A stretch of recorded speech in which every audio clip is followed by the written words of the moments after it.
acercándose el invierno y volviendo a utilizar los elementos de calefacción como ser radiadores o caloventores, calefactores a gas estufas que pueden ser alternativas, estufas a leñas. La recomendación básicamente es que sean revisados por algún gasista matriculado, que pueda ver más que nada las salidas al exterior de estos artefactos. El monóxido de carbono tenemos que recordar que es un gas que no tiene olor ni tiene color, entonces lamentablemente los síntomas aparecen después de la intoxicación. Entonces la forma de evitarlos es hacer de que nuestros artefactos que generan calor realicen una buena combustión. Entonces esa es principalmente con lo que podemos hacer una prevención. Bueno, ¿y cuáles serían los síntomas como para uno tener en cuenta o darse cuenta, por lo menos, de algún familiar? Bien, son muy variables, pero básicamente uno es sospechar de algún artefacto, en primer lugar. En segundo lugar también haber calefaccionado la casa con las hornallas de la cocina o con el horno de la cocina. Y los síntomas son muy variables, también depende de la cantidad de tiempo que ha estado expuesto o no. Entonces puede pasar de un dolor de cabeza a una descompostura, a una fatiga, un cansancio prolongado, pueden haber hasta convulsiones y hasta puede llegar al coma y a la muerte, de acuerdo a la cantidad, digamos. Entender por qué pasa esto es porque a medida que estamos en exposición con el monóxido de carbono, el monóxido gana al oxígeno y ocupa los lugares en donde tendría que estar el oxígeno. Es como un pasajero más estable, digamos, como que no se va a bajar tan rápido de la célula. Entonces, evita de que las células se oxigenen normalmente. Recorre el colectivo, pero no lleva el oxígeno a donde tiene que llevar. Entonces, el cerebro es el que finalmente se ve alterado cuando es grave.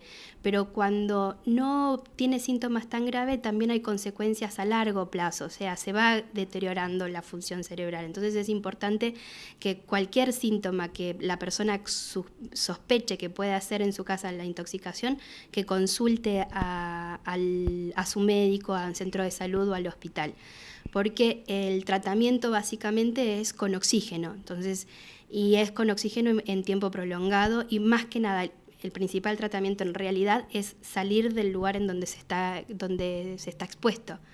Bueno, ¿cuál es la recomendación que me darías en caso de urgencia? ¿Tendría que sacar a la persona afuera y llamar enseguida al hospital, una cosa así? Exactamente, sí.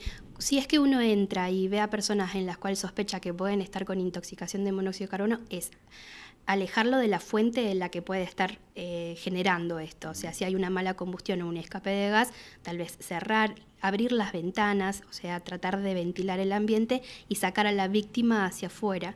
Utilizar el 107 y ser claro en esto, o sea, también muchas veces nos asusta, nos desespera, pero cuando uno llama al 107 tiene que tratar de dar la mayor información para que nosotros también sepamos cuál es la urgencia, ¿no? Entonces, llamar al 107 y decir sospecho que hay personas que son víctimas de intoxicación de monóxido, entonces nos hace a nosotros ir más rápido, ir preparado con más oxígeno, ir varias ambulancias, o sea, decirnos cuántas víctimas hay también es muy importante, o sea, es el inicio de la cadena de emergencia, o sea, del llamado de emergencia es la persona que está siendo testigo de los que son víctimas.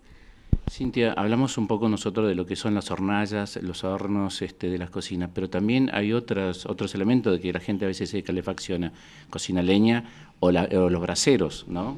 Sí, hay artefactos que pueden ser alternativos, que pueden ser incluso más económicos o que incluso también pueden ser como ahorrar más, o sea, salamandras, las estufas rusas. Hay un proyecto que tenía el INTI también que tenía una estufa que, nada, es básicamente controlar de que tenga una salida al exterior, que tenga un escape de aire. No solamente eso, sino también tener siempre una ventilación en la casa, siempre que haya una circulación de oxígeno, más allá que haya frío, lo mismo tenemos que ventilarla. Incluso esta recomendación la damos para evitar las enfermedades de vías aéreas, digamos. Entonces, es como que es necesario que siempre haya una circulación y que se revisen las salidas de estos artefactos. Sumado a la intoxicación, también lo que aumenta en invierno son las quemaduras en los menores cuando tenemos artefactos alternativos. Entonces, de acuerdo a la precariedad que tengan, pueden haber más. Eso es lo que vos me decías de los tachos en los que se puede quemar leña y pueden calefaccionar, habitualmente no tienen la salida, entonces genera humo. Entonces, no está bueno que haya humo dentro de la casa. Y aparte también, si hay niños pequeños, tratar de alejarlo o tratar de hacer un cerco en el cual el niño no se vaya a caer, porque la mayoría de las veces tenemos quemaduras en las manos o en la cara porque el pequeño se enreda y cae. Y también la ropa, o sea, muchas veces está frío y no se puede secar la ropa afuera, entonces lo mejor es ponerla cerca y no, también aumenta el riesgo de que puedan algunas brasas saltar y poder iniciar un incendio. Cintia, el año pasado sufrimos unos casos aquí en San Martín de los Andes. ¿Tenés idea más o menos cuántos fueron, si se va reduciendo? ¿Y ustedes están preparados, tienen los elementos como para auxiliar rápidamente este tema? No, para poder hacer la vigilancia nosotros tenemos sospecha y diagnóstico. Hasta hace muy poco tiempo teníamos muchas veces la sospecha, o sea, solo la persona decía, nos contaba, vengo porque me duele la cabeza y yo sospecho que puede ser intoxicación, entonces se hacía el tratamiento, directamente que era dar el oxígeno. Hay un estudio que se puede pedir que se llama carboxihemoglobina, que es un estudio de laboratorio, que si bien el hospital no lo tenía, está pronto a adquirir el aparato que pueda medir la carboxihemoglobina. Una buena noticia para San Martín. La verdad que sí, porque nosotros teniendo, digamos, de síntomas leves a síntomas groseros y cambiaba mucho.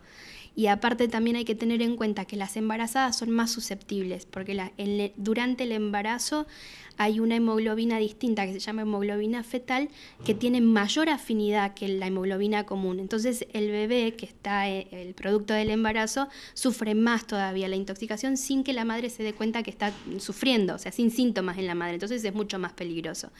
Y llega un momento en que, de acuerdo a la cantidad de carboxihemoglobina que se puede medir, que puede cambiar el tratamiento solo de oxígeno a tener que hacer, que es algo que todavía que se discute o que no, que puede estar muy implantado, cámaras hiperbáricas, que solamente hay en algunos lugares del país. En Bahía Blanca, me parece que hay una más en Ushuaia y hay alguna otra más en Buenos Aires, pero son lugares que no tiene que pasar muchas horas. Entonces, tener en la medición de la carboxihemoglobina, la verdad es que es una ventaja superior en cuanto a la determinación de si tiene que salir de San Martín o si puede hacer una terapia que se puede dar acá.